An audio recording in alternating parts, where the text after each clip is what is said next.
నన్ను మన్నిస్తారని ఆశపడుతున్నాను. దయ ఉంచి ఎవరైనా చిన్న ప్రార్థన చేస్తే ధైర్యంగా మొదలు పెడతా. ఎవరైనా చిన్న ప్రార్థన చేయండి.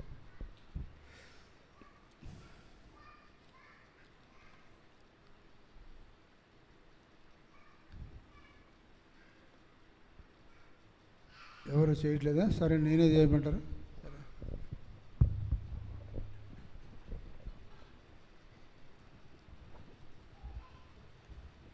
పరలోకమందున తండ్రి, సర్వాధికారి సర్వశక్తున్న గొప్ప మీకే స్తుతులు స్తోత్రములైన సకల ఆశీర్వాదాలు కారణభద్రుడైన మా గొప్ప తండ్రి, నిన్న నేడు ఏకరీతిగా ఉన్నవాడా సర్వగులో సజీవుడా మీ స్తోత్రములైన ఈ సబ్బాధనంలో సమాజంగా మేము కూడి మిమ్మల్ని స్తుతించటకు ఆరాధించటకు మీరు చూపిన కృపను బట్టి ఇచ్చినట్టు ధన్యతను బట్టి మీకు లెక్కలేని స్తోత్రములైన మీ దాసునైనా దానియేలు అంకుల్ గారి వాక్యాన్ని ఉపదేశించడానికి మీ యొక్క సన్నిధిలో నిలబడి ఉండగా మీ యొక్క ఆత్మతో నింపండి తండ్రి. మీ స్తోత్రమైనా నువ్వు నోరు తెరువు దాన్ని బాగా నింపేదనన్నావు తండ్రి. మీ స్తోత్రమైనా అట్టే రీతిగా తండ్రి అంకుల్ గారి వాక్యాన్ని ఉపదేశిస్తుండగా మీ యొక్క ఆత్మాభిషేకంతో నింపి అయ్యా మాకు కావాల్సిన ఆత్మీయ ఆహారం మీరే మాకు అనుగ్రహించమని బ్రతిమలాడుకుంటూ ఆ వాక్యం ద్వారా మేము నాయన విని గ్రహించుకుని దాని ప్రకారం నడుచుకునే కృప మాకు అనుగ్రహించమని చేరిన ప్రతి ఒక్క బిడ్డని మీ బంగారు పాదాలకు అప్పగిస్తూ నజరేయుడైన యెహోషువ మెస్సీయ నామమున స్తుతించి ప్రార్థించి వేడుకొనిచున్నాం తండ్రి. ఆమేన్. ఆమేన్. Thank you sister. ఇప్పుడు మనం చదువుకున్న వాక్యంలో మాట వినుట శ్రేష్టము అని మనం చాలాసార్లు నేర్చుకున్నాము. ఏదైనా తండ్రి మాట కానీ తల్లిదండ్రుల మాట కానీ మాట వినుట ప్రతి పురుషుడికే కానీ ప్రతి స్త్రీకే కానీ అది చాలా అవసరం. మాట వినుట ద్వారా మనం మన జీవితంలో సరైన మార్గంలో నడిపించుకోవటానికి మనకి అది ఒక మంచి మార్గం అయి ఉంటుంది. మన తల్లిదండ్రులు మనకు మంచి మాటలు చెప్తారు. ఆ మాటలు వినుట ద్వారా మనం బాల్యం నుంచి సృష్టికర్తను తెలుసుకున్న వారి వల్లే జీవిస్తాం.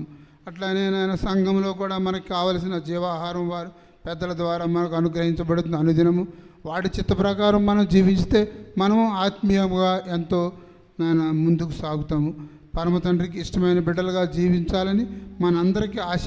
అటు ఆశ మనందరికీ అనుగ్రహిస్తారు. ఆయన కృప చొప్పున మనల్ని అందరినీ దీవించి నడిపిస్తున్నారు. ఆయనకు వందనములు చెల్లిస్తున్నాము. సాధారణంగా మనం ప్రతిసారి వాక్యంలో మాట వినుట శ్రేష్టమని చెప్పుకున్నప్పుడల్లా పాపం సౌలు గారి గురించే చెప్పుకుంటాము. ఆయన ఇశ్రాయేలులకు మొట్టమొదటి రాజు. ఆయన ఎలోహిం ద్వారా ఏర్పరచుకున్న తన బిడ్డల్ని తన ఇశ్రాయేల్ సైన్యాన్ని ఆ యొక్క జనాంగాన్ని పరిపాలించుటకు సమూయేలుని ఏర్పరచుకుంటే ఆ సమూయేలు ఆయన మాట వినకుండా ఆయనకి సొంత ఆలోచనలతో ఆయన ఇష్ట ప్రకారం ఆయన జీవించడం ద్వారా ఆయన కృపను పోగొట్టుకుని ఆ రాజ్యమును రాజ్యాధికారమును ఆయన నుంచి తొలగించడం జరుగుతుంది. 1 సమూయేలు 15:24 మనం చదువుకుంటే 1 సమూయేలు 15:24 వచనంలో సౌలు జనులకు జడిసి వారి మాట వినినందున నేను యెహోవా ఆజ్ఞను నీ మాటలను మీరి పాపం తెచ్చుకుంటుని. అది ఎవరికైనా రాజు ఒకరికి జడవటం ఏంటి? ఎలోహింకే జడవాలి కదా, ఆయన చెప్పినట్టే చేయాలి కదా. కానీ ఈయన తన చుట్టూ ఉన్న జనులకు జడిసి ఎలోహిం మాటను నిర్లక్ష్యం చేయటం ద్వారా ఆయన ఏం చేశాడు? పాపము కొని తెచ్చుకున్నాడంట. ఆజ్ఞాతిక్రమమే పాపము, మాట వినకపోవటమే పాపము కదా. మన పిల్లలు కూడా అంతే. మన మాట వినకపోతే ఏం చేస్తాం? వాళ్ళు కూడా శ్రమ కొని తెచ్చుకున్నట్టే ఉంటుంది. తల్లిదండ్రుల కోపానికి గురవుతారు వాళ్ళు. అప్పుడు వాళ్ళని మితంగా వారి వయసును బట్టి వారికి చిన్న శిక్ష విధించడం జరుగుతుంది. తద్వారా వారు ఏం చేస్తారు? ఆ తప్పు ఇంకొకసారి చేయకుండా జాగ్రత్త పడటానికి అది చిన్న శిక్ష అన్నమాట. వయసును బట్టి వాడు చేసిన దాన్ని బట్టి కాకుండా ఆడి వయసును బట్టి శిక్ష విధించడం ద్వారా వాడు దారిలోకి వస్తాడు. అదేవిధంగా సౌలు ఏం చేశాడు? జనులకు భయపడి పరిశుద్ధుడైన ఎలోహిం మాటను లెక్క పెట్టకుండా ఆయన దృష్టిలో దానిని ఆయన పాపము కొని తెచ్చుకున్నాడు. దానికి ప్రతిఫలంగా ఏమైంది? 15:28 చూస్తే 1 సమూయేలు 15:28 చూస్తే అప్పుడు సమూయేలు అతనితో ఇట్లా నేను నేడు యెహోవా ఇశ్రాయేలు రాజ్యమును నీ చేతిలో నుండి లాగివేసి నీకంటే ఉత్తముడైన నీ పొరుగువానికి దానిని అప్పగించి ఉన్నాడు. ఏదైతే అధికారం మొట్టమొదట రాజు ఇశ్రాయేలీలకు అధికారం ఇచ్చాడో సౌలుకి, సౌలు ఎటువంటి వాడు? 1000 మందిలో నుంచోబెడితే మంచి హైట్ ఉన్నవాడు, అందగాడు. అటువంటి రాజు, ఫస్ట్ రాజు పాపం చేసి ఎలోహిం కృపను పొందుటలో ఫెయిల్ అయ్యాడు. కాబట్టి ఆ యొక్క ఎలోహిం ఏమంటున్నారంటే, ఇశ్రాయేలు రాజ్యము నీ చేతి నుండి లాగివేసి నీకంటే ఉత్తముడైన దావీదునకు అనుగ్రహించబడింది. ఆయన దావీదు ఎటువంటి వాడు మన అందరికీ తెలుసు కదా. బాల్యము నుంచే సృష్టికర్తను ఎరిగిన వాడు ఆయన. అటువంటి నీతిపరుడికి ఆయన రాజ్యము స్థిరముగా ఉంటుంది. ఎప్పుడైనా కూడా ఎలోహిం రాజ్యము స్థిరముగా ఉండే చేతిలోనే పెడతారు. ఇక అది దావీదు చేతిలోనే దానికి అప్పగించబడిందని ఆయనకు చెప్పడం జరుగుతుంది. అప్పుడు ఆయన చాలా నిరుత్సాహపడిపోతాడు. ఈ సౌలు గారు పశ్చాత్తపడినట్టు ఎక్కడా లేదు. ఆయన కోపం తెచ్చుకుని చాలా విషయాల్లో దావీదుని హింసించడం కూడా జరుగుతుంది. 1 సమూయేలు 15:22 చదివితే ఎలోహిం సెలవిచ్చిన మాటను చదవనమ్మా. అందుకు సమూయేలు తాను సెలవిచ్చిన ఆజ్ఞను ఒకడు గైకొనుట వలన యెహోవా సంతోషించినట్లు ఒకడు దహన బలులను అర్పించుట వలన ఆయన సంతోషించున. ఆలోచించుము, బలులు అర్పించుట కంటే ఆజ్ఞను గైకొనుటయు, పొట్టేళ్ల క్రొవ్వు అర్పించుట కంటే మాట వినుటయు శ్రేష్టం. సరే, థ్యాంక్స్ అమ్మా. ఎలోహిం సెలవిచ్చిన ఆజ్ఞను ఒకడు గైకొనుట వలన వాడు సంతోషముగా జీవిస్తాడు, పరమ తండ్రి కూడా సంతోషిస్తాడు. మాట వినకపోవటం అనేది ఎటువంటి ప్రమాదం అండి? అది సోదె చెప్పుట అను పాపముతో సమానము. సోదె చెప్పుట మూర్ఖత, విగ్రహారాధన, గృహదేవలను పూజించుటతో సమానము. అటువంటి మూర్ఖతని ప్రదర్శించాడు ఈ రాజుగారు. రాజ్యమును పోగొట్టుకున్న రాజు మన సౌలు గారు. మారు మనసు అయితే పొందలేదు, పశ్చాత్తాపడలేదు. పశ్చాత్తాపడితే అది వేరే ఉంటుండొచ్చు, ఆయన రాజ్యం మళ్ళీ ఆయనకి ఇచ్చి ఉండొచ్చు. ఆయన మూర్ఖత ప్రదర్శించు, విగ్రహారాధనతో సంబంధమైన ఆ యొక్క మూర్ఖతను, గృహదేవతలను పూజించు వాటితో సమానమైన ఆ యొక్క మూర్ఖతను, తిరస్కారమును చూపించడం ద్వారా బహు దుర్మార్గతలోకి వెళ్ళిపోయి పరిశుద్ధుడైన ఎలోహింకి చాలా అయిష్టుడిగా జీవించాడు. మనము కూడా ఏం చేస్తాం? మన తల్లిదండ్రులని, పిల్లల్ని శిక్షించినప్పుడు కొంతమంది పిల్లలు ఏం చేస్తారు? మూర్ఖత ప్రదర్శిస్తారు. మూర్ఖత ప్రదర్శించి మరీ ఎక్కువగా తల్లిదండ్రుల కోపానికి గురై మరీ ఎక్కువగా ఈపి నిండా దెబ్బలు తినే పరిస్థితి తెచ్చుకుంటారు వాళ్ళు. అలాంటి సంఘటనలు చాలా ఉన్నాయి, మేము కూడా అనుభవించిన వాళ్ళమే అటువంటి వాటిలో. కానీ తెలివిగాడు మూర్ఖతను ప్రవర్తించకుండా లోబడి జీవిస్తాడనమాట. ఈ తల్లిదండ్రులు శిక్షణ స్వీకరించి మాట వింటానని చెప్పు వాడు దారికి వస్తాడు. అటువంటి శిక్షను ఈయనకి రాజ్యం పోగొట్టుకున్నప్పుడే అది ఒక పెద్ద శిక్ష. అటువంటి శిక్ష పడినప్పుడు వాడు మూర్ఖత ప్రదర్శించాడే కానీ మారు మనసు పొందలేదు. అందువల్ల ఆయన ఇంకా దూరం అయిపోతున్నాడు. ఆయన ఆత్మలో, ఆయన హృదయంలో చెడు ఆత్మ, దురాత్మ ప్రవర్తించడం ద్వారా మరీ అతను అయిష్టుడుగా జీవించాడు అనమాట. మనం చేసిన తప్పులకి ఎంత ఘోరమైన తప్పులు చేసినా మన తండ్రి అయిన ఎలోహిం ప్రేమ గలవాడు కనుక ఆయన మనల్ని క్షమిస్తూనే ఉంటే వాత్సల్యతను చూపిస్తాడు ఆయన. యెషయా 65:22 ఆయన మన చేసిన తప్పుల్ని క్షమిస్తూ దినవెల్లా చేతులు చాపుతాడంట. రండి నా వద్దకు రండి, మీ పాపములు ఎర్రని వలె రక్తము వలె ఉన్న మీ పాపములు కడిగి హిమము వలె తెల్లగా చేస్తానంటున్నాడు ఆయన. యెషయా 65:2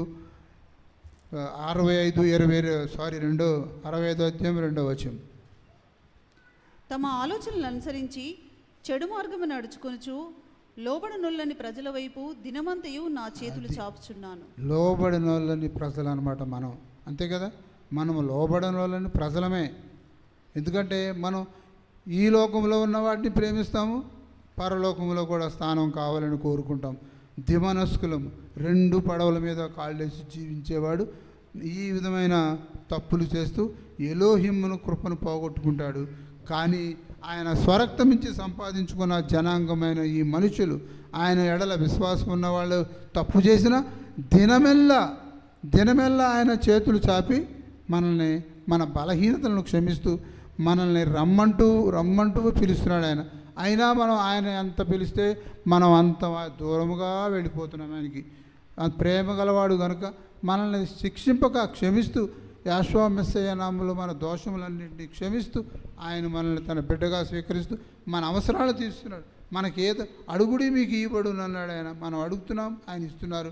కానీ మన హృదయములు మాత్రం ఆయనకి నివాసానికి స్థానముగా అనుకూలంగా లేవు. అయినను ఆయన కోపగించగా బుజ్జగించినట్లు మనల్ని చూస్తూనే ఉన్నాడు. అలవాటు ప్రకంగా మనం ఏం చేస్తామంటే అదొక రొటీన్ అయిపోతుంది. నిర్లక్ష్యం చూపించడం వల్ల నిర్గమాకాండం 32:7 ఇశ్రాయేలీయులు చాలా ఘోరమైన తప్పులు చేసిన వాళ్ళే. అందరం మన వాక్యానుసారంగా మనం ప్రతిసారి చదువుకుంటూనే ఉన్నాం. దేనికైనా మనకు ఎగ్జాంపుల్ ఇశ్రాయేలీలే. భయభక్తులైనా తప్పులు చేసిన ఎగ్జాంపుల్ మనం వాళ్ళతోనే తీసుకుంటాం. 32:7 కాగా యెహోవా మోషేతో ఇట్లా నీవు దిగి వెళ్ళుము, ఐగుప్తు దేశం నుండి నీవు రప్పించిన నీ ప్రజలు చెడిపోయిరి. నేను వారికి నియమించిన త్రోవ నుండి త్వరగా తొలగిపోయి తమ కొరకు పోతపోసిన దూడను చేసుకొని దానికి సాగిలపడి బలి నర్పించి, ఓ ఇశ్రాయేలు, ఐగుప్తు దేశం నుండి నిన్ను రప్పించిన నీ ఎలోహిం ఇదే అని చెప్పుకొనిరా. అది వాళ్ళు ఏం చేశారు? వాళ్ళని ఆ యొక్క దాసత్వం నుంచి బయటికి విడిపించిన ఎలోహింను మర్చిపోయి వాళ్ళకి ఇష్టమైనట్టు ఆ యొక్క పాపపు జీవితంలో గడిపారే ఈజిప్ట్లో, అదే చేసుకొని ఆయనకి ఎలోహిం కోపం రప్పిస్తూ చాలా వానికి విపరీతమైన కోపం వచ్చి మోషేని పిలిపించి నేను వారిని నియమించిన త్రోవ నుండి వారి తొలగిపోయి తన కొరకు వారి ఇష్టమైన జీవితం ఒక దూడను చేసుకుని ఆ దూడే మనల్ని ఈజిప్ట్ నుంచి బయటికి పిలిపించిందని చేస్తూ దానినే పూజిస్తూ దానినే దైవమని భావిస్తూ మరీ నాకు కోపం పుట్టించారు కనుక నేను ఈ లోబడిన పిల్లల వల్ల నేను చాలా విసుగు తెందుతున్నాను. కావున నీవు ఊరకుండము, నా కోపము వారి మీద ఉండును, నేను వారిని కాల్చివేసి నిన్ను గొప్ప జనముగా చేసేదనని మోషేతో చెప్పాడు ఆయన. ఇక వాళ్ళందరినీ సర్వనాశనం చేసేస్తా. వాళ్ళు మారరు, వాళ్ళకి ఏ విధంగా చెప్పినా మారరు. ఏదైనా ఒక వ్యక్తికి ఒక క్రానిక్ వచ్చిందనుకోండి, ఎన్ని మందులు వాడినా తగ్గదు. కానీ వాడికి ఏంటి ఫైనల్గా మరణముతోనే అది. వీళ్ళకు కూడా ఏంటంటే ఎన్ని చెప్పినా, ఎంత ప్రేమించినా, మన్నాను కురిపించినా, ఆయనకి ఏం ఆయాసం కడగకుండా ఏం ఇబ్బంది లేకుండా వాళ్ళని ఇంతవరకు నడిపించినా కూడా అక్కడ నేర్చుకున్న ఈ పాపపు స్వభావం మూర్ఖత్వ వాళ్ళని మాట వినకుండా చేసేసింది ఎలోహింని. కనుక ఆయన ఏం చేశారు? వీళ్ళందరినీ సర్వనాశనం చేస్తా, నిన్ను ఒక్కడనే ఏర్పరచుకుని నీ ద్వారా మళ్ళీ నేను గొప్ప జనాంగా చేస్తానంటే మోషే ఏమంటాడమ్మా అప్పుడు కొంచెం? మరియు యెహోవా ఇట్లా నేను ఈ ప్రజలను చూచి ఉన్నాను, ఇదిగో వారు లోబడనులని ప్రజలు. కావున నీవు ఊరకుండుము, నా కోపము వారి మీద మండును, నేను వారిని కాల్చివేసి నిన్ను గొప్ప జనంగా చేసేదనని మోషేతో చెప్పగా, మోషే తన ఎలోహిమైన యెహోవాను బతిమాలుకొని, యెహోవా, నీవు మహాశక్తి వలన బాహుబలము వలన ఐగుప్తు దేశంలో నుండి రప్పించిన నీ ప్రజల మీద నీ కోపము మండనేలా, ఆయన కొండలలో వారిని చంపునట్లును భూమి మీద నుండి వారిని నశింపచేయునట్లును కీడు కొరకే వారిని తీసుకుని పోయినని ఐగుప్తీయులు ఎలా చెప్పుకొనవలెను. అది ఆయనకంతా అప్పుడు మోషేము గారు బ్రతిమాలుతారనమాట ఆయన్ని. అలా బ్రతిమాలటం వల్ల ఆయన కోపము చల్లారి సంతాపపడతాడు. ఆయన నిమిషం మాత్రమే ఉంటుంది ఆయన కోపం. మనం కూడా మన పిల్లల మీద క్షణమే ఉంటుంది. మరీ ఎక్కువగా కోపం ఉంటే అది చాలా భయంకరమైన రిజల్ట్స్ ఉంటాయి. వాడు ఇంకా మొండివాడు అయిపోతాడు. అలాగే ఈయన కూడా చల్లబడి కోపం తగ్గించుకుని వారితో ఏమంటాడు అప్పుడు? చదవండి, మీ 11 గంట చదవండి. 13. నీ కోపాగ్ని మండి మల్లుకొని నీవు నీ ప్రజలకు ఈ కీడు చేయక దాన్ని గురించి సంతాపపడము. నీ సేవకులైన అబ్రహామును ఇస్సాకును ఇజ్రాయేలును జ్ఞాపకము చేసుకొనుము. నీవు వారితో ఆకాశ నక్షత్రముల వలె మీ సంతానం అభివృద్ధి చేసి నేను చెప్పిన ఈ సమస్త భూమిని మీ సంతానమునకిచ్చేదననియు వారు నిరంతరము దానికి హక్కుదారులగుదరనియు వారితో నీతోడని ప్రమాణం చేసి చెప్పితివనెను. అది వాళ్ళు ఆయన ఏమని బ్రతిమాలుతారంటే, మీరు ఇశ్రాయేలీయుల ఎడల అబ్రహాముకు ఇస్సాకుకు యాకోబుకి ఏ విధమైన ప్రామిస్ చేశారో అది జ్ఞాపకం తెచ్చుకోండి తండ్రి. వీరిని క్షమించి వీరిని తిరిగి మీ బిడ్డలుగా స్వీకరించమని బ్రతిమాలట ద్వారా ఆయన కోపం తెచ్చుకొని ఇశ్రాయేలుని మరలా ఆయన బిడ్డలుగా స్వీకరించి మరలా ముందుకు నడిపించడం జరుగుతుంది. కానీ ఆదికాండం 22:16-17 చూస్తే అబ్రహాంతో ఒక మాట చెప్తారు ఆయన. ఆదికాండం 22:16-17. నీకు ఒక్కడే అయ్యున్న నీ కుమారుని వెనక తీయ ఈ కార్యము చేసినందున నేను నిన్ను ఆశీర్వదించి ఆకాశ నక్షత్రముల వలెను సముద్ర తీరమందలి ఇసుక వలెను నీ సంతానమును నిశ్చయముగా విస్తరింపచేసేదను. నీ సంతతి వారు తమ శత్రువుల గవిని స్వాధీనపరుచుకుందరు అని దీవిస్తాడు తండ్రి అబ్రహాముని. కరెక్టే కదా? ఆయన దీవెనది శాశ్వతమైన దీవెనే కదా. ఆకాశ నక్షత్రములు మనం ఎప్పుడైనా కౌంట్ చేయగలమా? చిన్నప్పుడు మేము ఇలా పడుకుని సమ్మర్లో పడుకుంటే బయటకు చూస్తే నక్షత్రాలు ఉండేది. మా గ్రాండ్ మా అంటది ఎన్ని కౌంట్ చేయరా అంటది. అది ఎవరికీ చేత కాదు. అంత ఆ విధంగా ఇశ్రాయేలుని అబ్రహాం సంతానాన్ని చేస్తానని వాగ్దానం చేశాడు కదా. కానీ అది ఎట్లా అయింది? అది వాళ్ళ మాట వినలేదు. అబ్రహాము, ఇస్సాకు, యాకోబులు ఉన్నారు కానీ తర్వాత వారి జనాంగం ఎవరో మాట వినలేదు. ఫర్ ఎగ్జాంపుల్ ఇప్పుడు చూసాం మనం, వారి మాట వెనుక తిరుగుబాటు చేయటం వల్ల ఆయన ఉగ్రతకు గురైపోయి మోషే మొర్రపెట్టడం వల్ల మరలా ఆయన అబ్రహాము, ఇస్సాకు, యాకోబులకు ఇచ్చిన మాటను జ్ఞాపకం చేసుకొని వారిని క్షమించడం జరిగింది. ఎందుకింత శోధన? మాట వినకపోవటే కదా ఇది. మాట వింటే ఈ యొక్క శోధన, మనం ఈ యొక్క ఇబ్బందులకు గురయ్యే అవకాశం ఎవరికీ ఉండదు. కానీ ఇక్కడ ఏం జరిగింది? ఆకాశ నక్షత్రం వలలే అని దీవించబడ్డ అబ్రహాము సంతానానికి ఏం మిగిలింది? ద్వితీయోపదేశకాండం 28:62 చూస్తే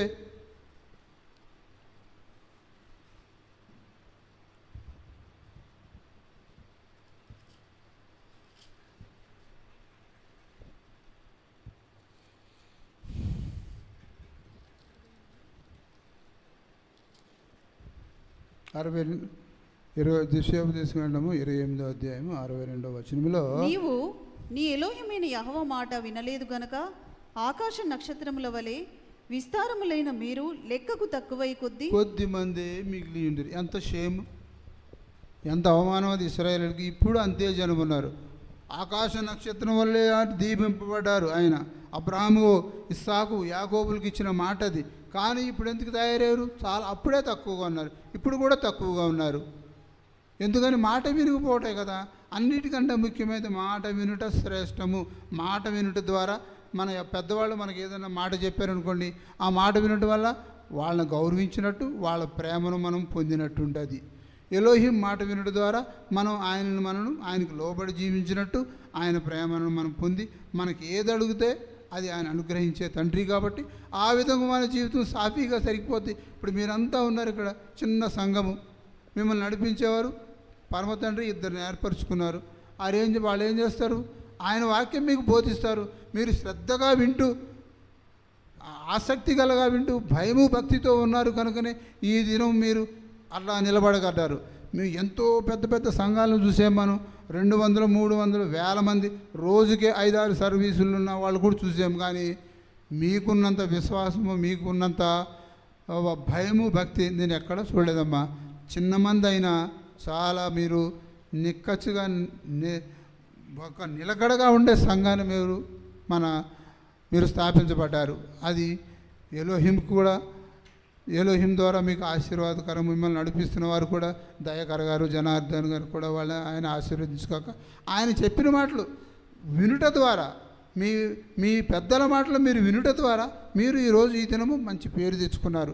ఒక డిసిప్లిన్ గల సంఘమని, ఒక వినయ విధేయతలు గల సంఘమని, పెద్దవారిని అందరినీ గౌరవించే సంఘమని, పిల్లలను ప్రేమించే సంఘమని మంచి పేరు తెచ్చుకున్న సంఘం అంటే వైఎంపిఎంఏ. మాట వినుట ద్వారా మనకి మంచి పేరు వస్తుంది. మాట వినుట ద్వారా మనకు మంచి లాభం జరుగుతుంది. ఒక తల్లిదండ్రుల మాట వినుట, పెద్దల మాట వినుట, కానీ సంఘ పెద్దల మాట వినుట ద్వారా కూడా మనకి అది ఒక కిరీటం లాంటిది అనమాట. ఈ విధంగా ఉండవలసిన ఇశ్రాయేలీయులు లెక్కకు తక్కువైపోయారంట. నిజంగా వాళ్ళకి ఎంత షేమ్, అది చాలా అవమానకరం కదా. సాధారణంగా అసలు ఈజిప్ట్ నుంచి ఎంతమంది వచ్చారు ఇశ్రాయేలీయులు? 1,00,000 మంది వచ్చారు. 6,03,500 ఎంతో ఒక లెక్క ఉంది, నాకు సరిగ్గా తెలియదు. 6 లక్షలు అంటాము. 6 లక్షల మందిలో ఎంతమంది వెళ్ళారు? 2 వెళ్ళారు, యెహోషువ, కాలేబు. మరి వీళ్ళందరూ ఏం చేశాడు అక్కడ తండ్రి? ఏం చేశారు? చంపేశారు. కారణం ప్రేమ లేనివాడా ఆయన? ఎలోహిం ప్రేమ లేని తండ్రా? ప్రేమ గలవాడు కాబట్టే అక్కడ మీరు శ్రమ పడుతుంటే, హింస పడుతుంటే, ఆ జైలు నుంచి, ఆ నరకప్ప నుంచి మిమ్మల్ని బయటికి పిలిపించాడు ఆయన. పిలిపించి మీకు మంచి ఆహారం ఇచ్చి అన్నీ ఇచ్చి తోడుకొస్తే మంచి పాలు తేనె ప్రవహించే దేశంలో మిమ్మల్ని పెట్టాలనుకున్నాడు ఆయన. మీలాంటి వారు, పాపిష్టి వారు అటువంటి పాలు తేనె దేశంలో ప్రవేశిస్తే ఆ దేశం పాడైపోద్దని ఆయన గ్రహించి ఎంతమంది అయితే వచ్చారో వాళ్ళందరినీ అక్కడి నుంచి బయలుదేరి వచ్చిన వాళ్ళందరినీ సర్వనాశనం చేశాడు ఆయన. ఎందుకు? ఇక వీరి ద్వారా వీరిని మనం చేయలేం. వీరు మారు పొందరు, మాట వినని జనవాంగం వీళ్ళు. కనుక వాళ్ళందరినీ అక్కడ నాశనం చేసి వాళ్ళకు పుట్టిన పిల్లల్ని మోషే ద్వారా ధర్మశాస్త్రము, నీతి యుక్తమైన విధులు, కట్టడలు, ఆజ్ఞలు ఇవన్నీ చెప్పించి అప్పుడు వాళ్ళని కాలేబు ద్వారా, మన యాషువా గారి ద్వారా అక్కడికి అడుగు పెడతారు. ఎందుకని? మళ్ళీ వీళ్ళ ద్వారా మళ్ళీ అక్కడ అది అపవిత్రం అవ్వకూడదు కాబట్టి ఇక్కడితో వీళ్ళని తుడిచిపెట్టేయాల. అంతే కదా? సొదొమ గొమొర్రాలు ఉన్నాయి. ఏం చేశారు ఆయన? ఆ పట్టణాన్ని కాల్చి పారేశారు. ఎందుకు? వాళ్ళిక మారరు, ఎంత చెప్పినా మారరు. వాళ్ళ ద్వారా పొరుగు దేశాలు నాశనం అయిపోకుండా ఉండటా కానీ ఏం చేస్తారైనా? అగ్నిగుండంతో వాళ్ళని కాల్చివేస్తారు కదా. దానికి కూడా ఏంటంటే అబ్రహాముకు చెప్పే చేస్తాడు ఆయన. అబ్రహాముకు చెప్పడం అని ఎందుకు చెప్పాలి? అబ్రహాం అంటే ఎలోహింకి స్నేహితుడు. ఆయన ఏ పని చేయాలన్నా అబ్రహాంతో చెప్పి చేస్తాడనమాట కొన్ని విషయాలు. ఫర్ ఎగ్జాంపుల్ చూడండి, ఆదికాండం 15:17 అంటారు, ఎలోహిం అనుకున్నారనమాట. ఆదికాండం 18:17 సొదొమ గొమొర్రా గురించి ఆయన అనుకున్న మాట, మనసులో అనుకున్న మాట. ఆదికాండము 18:17 అప్పుడు యెహోవా నేను చేయబోవు కార్యము అబ్రహాముకు దాచెదనా. చాలమ్మా, అబ్రహాముకు దాచెదనా. ఏంటా కార్యం? అబ్రహాముకు చెప్పకుండా నేను చేస్తానా? రేపు పొద్దున ఇలా చేస్తే అబ్రహాములను అడగొచ్చు, తండ్రి మీరు చేస్తున్నది నాకు చెప్పుంటే బాగుండు, మీ కోపంలో చల్లార్చేవండి కదా అని అడుగుతాడేమో. ఎందుకంటే అబ్రహాం ఈయన స్నేహితుడు. మనం కూడా మన స్నేహితులకు చెప్పకుండా ఏ పని చేయలేం. తోడబుట్టిన అన్నదమ్ములకు చెప్పకపోయినా స్నేహితులకు తప్పకుండా చెప్పి ఒక మంచి అడ్వైస్ తీసుకుంటాం. అప్పుడు మనం ముందుకెళ్తాం అన్నమాట. అలాగే మన సంఘ పెద్దలు కన్నా చెప్పి, అయ్యగారికి చెప్పి, సారీ పని చేస్తున్నాం, మీకు కొంచెం మీ సహాయం కావాలి, ప్రార్థన కావాలి అని వాళ్ళ సలహా తీసుకుని అది మంచిదైతే చేయమంటారు, కాదైతే మానేయమంటారు. ఆ విధంగా ముందుకు సాగాలని అబ్రహాముకు చెప్పే చేస్తానని అనుకున్నాడు ఆయన. చేసి అబ్రహాం దగ్గరికి వస్తాడు. ఆదికాండం 18:22-33 చూద్దాం మెల్ల. ఆ మనుషులు అక్కడ నుండి తిరిగి సొదొమ వైపుగా వెళ్ళిరి. అబ్రహాము ఇంకా యెహోవా సన్నిధిని నిల్చుండెను. అప్పుడు అబ్రహాము సమీపించి ఇట్లా, నేను దుష్టులతో కూడా నీతిమంతులను నాశనం చేయుదువా? ఆ పట్టణంలో ఒకవేళ 70 మంది నీతిమంతులు ఉండిన ఎడల దానిలోనున్న 70 మంది నీతిమంతుల నిమిత్తము ఆ స్థలమును నాశనము చేయక కాయవా? సరే అమ్మ, అబ్రహాముకు చెప్పాడు, సొదొమ గొమొర్రా అది బాగుపడదు కాబట్టి దానిని నేను కాల్చివేస్తాను. అక్కడున్న నా భక్తుడు ఆయన లోతు భార్య పిల్లల మటుకే అక్కడి నుంచి బయటికి తీసుకొస్తానని వాగ్దానం చేసినప్పుడు అబ్రహాము బ్రతిమాలుతాడనమాట. నాయనా తండ్రి, మీ కోపం చల్లార్చుకొని నా మాట కొంచెం వినండి అని బ్రతిమాలుతాడు ఆయన. ఎందుకంటే ఆయన చెప్పిన మాటలా తూచా తప్పకుండా పాటించిన వ్యక్తి అబ్రహాము ఒక్కడే. ఆయనకి అందుకుని ఆయన స్నేహితుడని పేరు, విశ్వాసి అనే పేరు ఆయనకి. అందుకని ఆయనకి చెప్తే ఆయన ఏమంటాడు? ఆయన తండ్రి ఒకవేళ 50 మంది ఉంటే కాపాడవా అంటే దేవుడికి తెలుసు ఆయనకి అబ్రహాం ప్లాను. దాన్ని ఏదో విధంగా కాపాడాలి, రక్షించాలి, వాళ్ళందరినీ క్షమించాలని ఆయన కోరిక. సరే నువ్వు అన్నట్టు 50 మంది అంటే పర్వాలేదు, క్షమిస్తా. ఇక ఆ లెక్క కిందకు వస్తుందన్నమాట. 50 నుంచి 40, 40 నుంచి 30, 30 నుంచి అలా కిందకు వచ్చి ఆ చివరిలో ఏమంటాడు? ఇక 32లో అతడు ఎలోహిం కోపపడని ఎడల నేను ఇంకొక మారే మాట్లాడేదను, ఒకవేళ అక్కడ 10 మంది కనబడదురేమో అనినప్పుడు ఆయన ఆ 10 మందిని బట్టి నాశనము చేయక యుందున నేను. అది అట్లీస్ట్ ఒక 10 మంది అయినా మాట వినేవాళ్ళు ఉంటే, ఎలోహిం మాట వినేవాళ్ళు ఉంటే ఆ పట్టణాన్ని కాపాడతాడని అనుకుని 10 మంది ఉంటే కాపాడు తండ్రి అంటే, ఇక ఇది ఈయనతో ఆర్గ్యుమెంట్ వేస్ట్ అని చెప్పి అందులో 10 మంది కాదు కదా, 5 మంది కూడా లేరు. కేవలం భార్యాభర్తలు, 2 పిల్లలు, వారినే ఆయన అక్కడి నుంచి రక్షించాడు. దాన్ని అగ్నిగుండం చేత కాల్చి పైనుంచి అగ్ని పడింది, సర్వనాశనం అయిపోయారు వాళ్ళు. అట్లాగే మనం కూడా మాట వినకపోతే కూడా మనం శోధనల్ని మనం కొనుక్కు తెచ్చుకున్నట్టే, శాపాన్ని కొనుక్కు తెచ్చుకున్నట్టే. ఆఫ్కోర్స్ మన కోసం మన పరమతండ్రి ఎలా యాశ్వమెస్సయ ఉన్నారు, ఆయన కుడి పార్శ్వాన విజ్ఞాపన చేస్తారు, ఆయన స్వరక్తం ఇచ్చి మనల్ని సంపాదించుకున్నారన్నమాట వాస్తవమే. అది కూడా కొంతకాలమే కదా.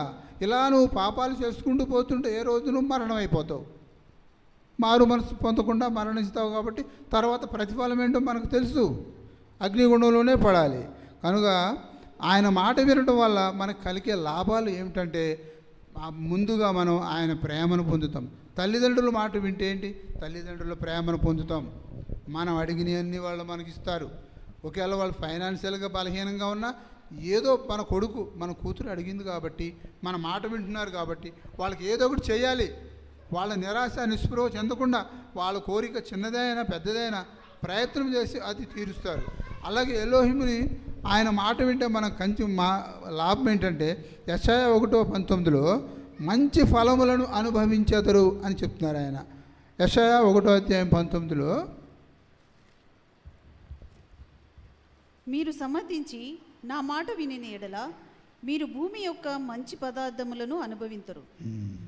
మంచి పదార్థములు అంటే మంచి ఆహారము, సమస్తము కూడా మంచి జీవితము. మరీ అట్లా అది లగ్జరీ కాకుండా ఆయనకు లోబడి జీవించే జీవితం అనమాట.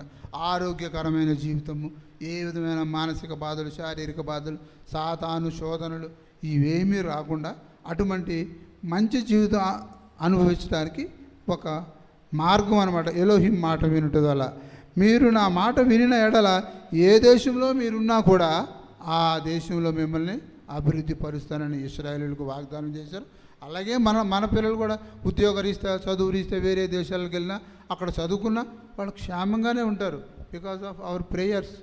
ఆయన యొక్క కృప మన మీద, మన పిల్లల మీద ఎక్కడున్నా కూడా మన కొరకు ఆయన దూతలను సిద్ధపరుస్తూ ఉంటాడు. ఎందుకని, వీరు నా మాట వినే జనాంగము, వైఎంపిఎం నా మాట వినే జనాంగము. కాబట్టి ఆయన ఎప్పుడు ఆయన మనసులో ఆయన దృష్టి మన మీద ఉంటుందన్నమాట.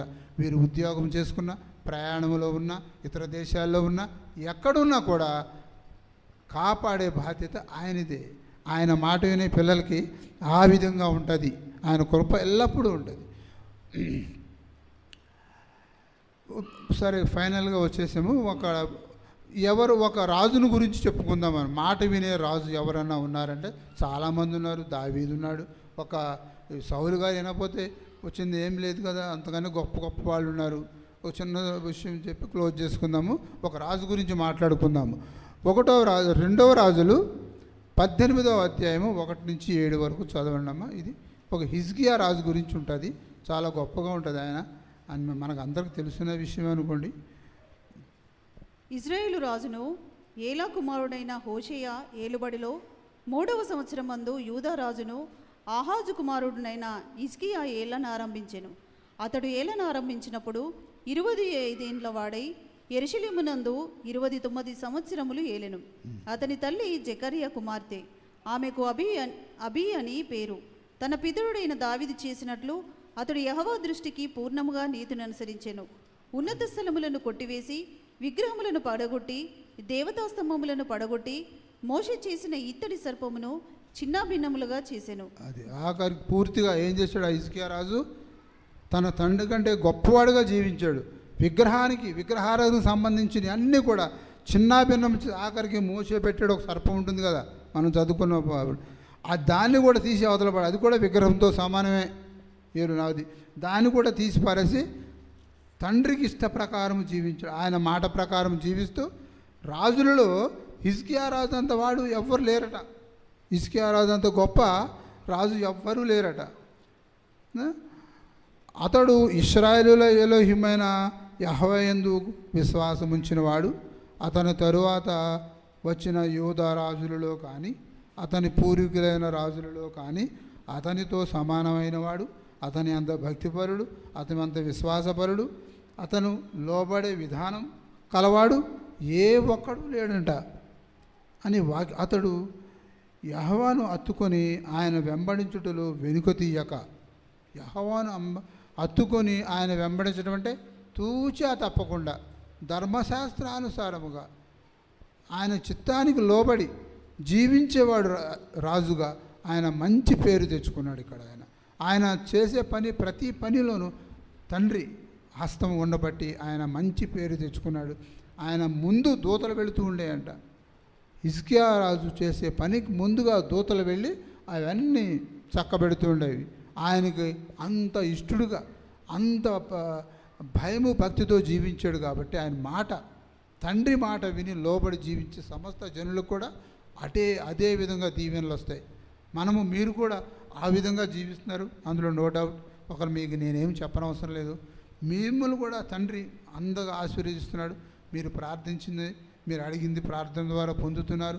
మీకు మంచి ఆరోగ్యం ఉంది, పిల్లలు మంచిగా చదువుకున్నారు. ఇటువంటి జీవితం మీకు అనుగ్రహించినందుకు మీకు ధన్యులు. బికాజ్ ఆఫ్ మీకు ఉన్న ఫెయిత్ అటువంటిది ఆయన మీద. ఆయనకు లోబడి జీవించిన వాళ్ళకే ఆయన కృపా కనికరము ఉంటుంది.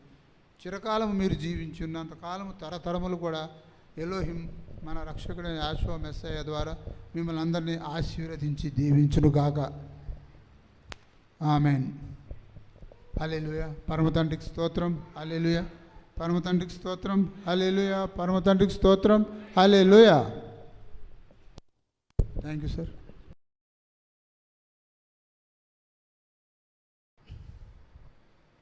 కూడా ఆయన మాట వినడం ద్వారా ఆయన చేతమైన మేళ్ళు పొందుకుంటాం.